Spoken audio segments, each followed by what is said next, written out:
ইচ্ছা করে না। তোমাকে দেখে আমার মনে হচ্ছে যেন সকাল বেলাকার তারা।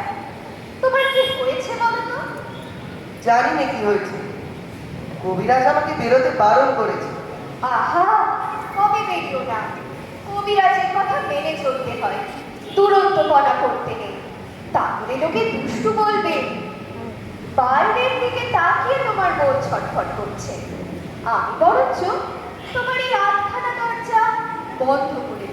না না, বন্ধ করো না, এখানে আমার আসল বন্ধ। কি বলি এইটুকু খোলা?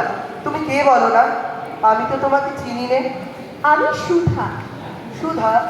জানি না, আমি এখানকার মালিনীর মেয়ে। তুমি কি করো? সাজিয়ে ভরে ফুল তুলে নিয়ে এসে মালা গাঁথি। এখন ফুল তুলতে চলেছি। ফুল তুলতে চলেছ? তাই তোমার পা দুটি অমন খুশি হয়ে উঠেছে। যতই চলেছ মল বাজছে ঝম ঝম ঝম। আমি যদি তোমার সঙ্গে যেতে পারতাম তাহলে উঁচু ডালে, যেখানে দেখা যায় না, সেখান থেকে আমি তোমাকে ফুল পেরে দিত। তাই বই কি? ফুলের খবর আমার চেয়ে তুমি নাকি বেশি জানো?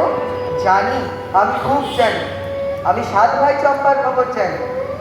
আমার মনে হয় আমাকে যদি সবাই ছেড়ে দেয় তাহলে আমি চলে যেতে পারি খুব ঘন বনের মধ্যে দিয়ে, যেখানে রাস্তা খুঁজে পাওয়া যায় না। সরু ডালের সব আগায় যেখানে মনুয়া পাখি বসে বসে দোলা খায়, সেখানে আমি চাপা হয়ে পড়তে পারি।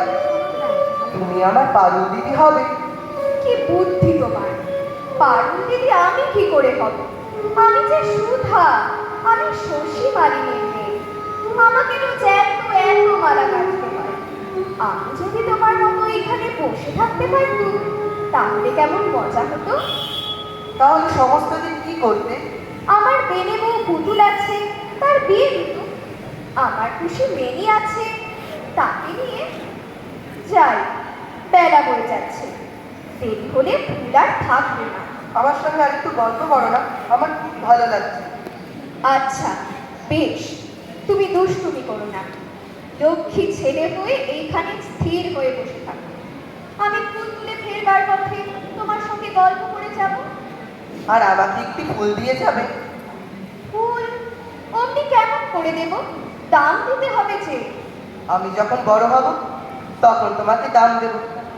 আমি কাজ খুঁজতে চলে যাব ওই ঝর্ণা পার হয়ে, তখন তোমাকে দাম দিয়ে যাব। আচ্ছা বেশ। তুমি তাহলে ফুল তুলে আসবে? আসবো। আসবে? আসবো। আমাকে ভুলে যাবে না।